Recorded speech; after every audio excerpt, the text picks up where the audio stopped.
il flotte comme un air de fête au-dessus de la principauté monégasque, en ce début d'année.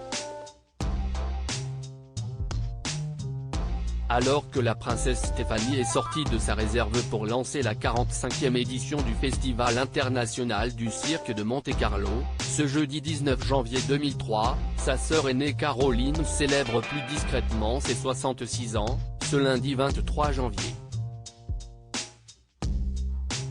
Absente des premières représentations données sous le chapiteau de l'espace Fontvieille, la fille aînée de Régnier III et Grace Kelly n'est pas attendue aux abords de la piste aux étoiles. À Monaco, les sœurs d'Albert II se sont répartis les rôles avec intelligence. Caroline supervise les manifestations culturelles plus académiques, comme les ballets de Monte-Carlo. Samedi 21 janvier, elle était toutefois représentée par sa fille Charlotte Casiraghi, très en beauté, et l'un de ses petits-fils, Raphaël Elmaleh. Ce 23 janvier est en fait un double anniversaire pour Caroline. Princesse de Monaco à sa naissance, la sœur aînée d'Albert II et de Stéphanie est aussi, on l'oublie, princesse allemande par son troisième mariage avec Ernst August de Hanovre, célébré le 23 janvier 1999. Leur fille Alexandra, pour cette raison, est d'ailleurs la seule des 3 enfants de Caroline à porter un titre princier.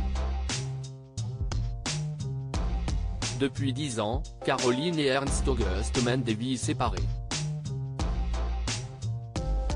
Le prince allemand, après des ennuis de santé et des déboires judiciaires, mène un quotidien plus apaisé sous le soleil de Madrid, auprès de sa grande amie Claudia Stylianopoulou. Mais lui et Caroline restent bien mariés, quelles qu'en soient les raisons. Si le couple s'est uni civilement, à l'intérieur du palais monégasque, CIST en raison du premier mariage d'Ernst August avec Chantal Auchouli, soldé par un divorce en 1997.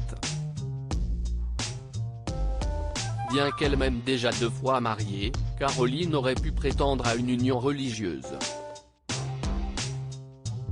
Son premier mariage avec Philippe Junot annulé par le Vatican. Le tout premier mariage de la princesse avec l'homme d'affaires Philippe Junot a en effet été annulé, après seulement 2 ans de vie conjugale, mais plus de 10 ans de procédure, en 1992.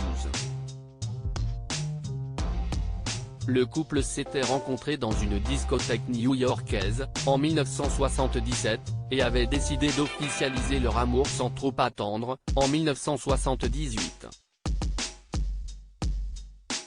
Malgré les réticences de Régnier III et de la princesse Grace. Erreur. La réputation de séducteur de Philippe Junot a vite raison des vœux d'amour éternel. En 1980, le playboy et la princesse se séparent. En raison de la brièveté de leur mariage et de son manque de discernement au moment de l'épouser, à l'âge de 21 ans, Caroline demande au Vatican la nullité des noces.